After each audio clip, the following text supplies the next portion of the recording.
வா தம்பி, இப்போது உன்னுடைய முறை. சதீஷ் சுற்றிலும் பார்த்தான். நிறைய சிறிய மற்றும் பெரிய டிராகன்கள் மத்தியில் இருவரும் நின்றிருந்தன. அவன் ஒரு டிராகனை நோக்கி நகர்ந்தான். ஆனால் அந்த டிராகன் அவனை கண்டதும் சிறகுகளை உதறிவிட்டு அங்கிருந்து பறந்து சென்றது. அக்கா, இது பறந்து விட்டது.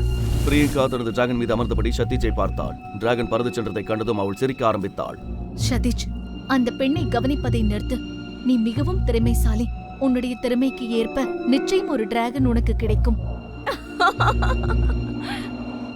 உனக்கு யாருடைய டிராகனையாவது பழக்கப்படுத்திய அனுபவம் இருந்தால் தானே நீயும் டிராகனை அடக்க முடியும். சதீஷ் இன்னொரு பக்கம் பார்த்தான். அங்கு ஒரு பச்சை நிற டிராகன் இருந்தது. அவன் அதை நோக்கி நகர்ந்தான். ஆனால் அந்த டிராகனும் சதீஷை பார்த்ததும் அங்கிருந்து பறந்து சென்றது. இளவரசி பிரியங்கா சிரித்துக் கொண்டே அங்கிருந்து சென்று விட்டாள்.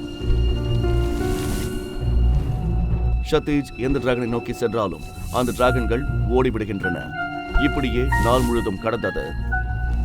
இந்த முயற்சியில் சதீஷின் கால் விரலில் அடிபட்டு ரத்தம் வடிந்து கொண்டிருந்தது. ஆனால் அதை அவன் பொருட்படுத்தவில்லை. இறுதியாக சோர்வடைந்தும் கோபமடைந்தும் சதீஷ் அருகில் இருந்த ஒரு பாறையின் மீது அமர்ந்து கூறினான், அக்கா, என்னுடைய சக்திகள் போய்விட்டன என்று நினைக்கிறேன். ஒருவேளை என் தலைவிதியில் எந்த டிராகனும் இல்லை போலும். உன் முயற்சியை தொடர நான் இரவில் தங்குவதற்கு ஒரு குடிசையை போடுகிறேன். முழு வீடியோவை பாக்கெட் FM தமிழ் யூடியூப் சேனலில் கண்டு மகிழுங்கள்.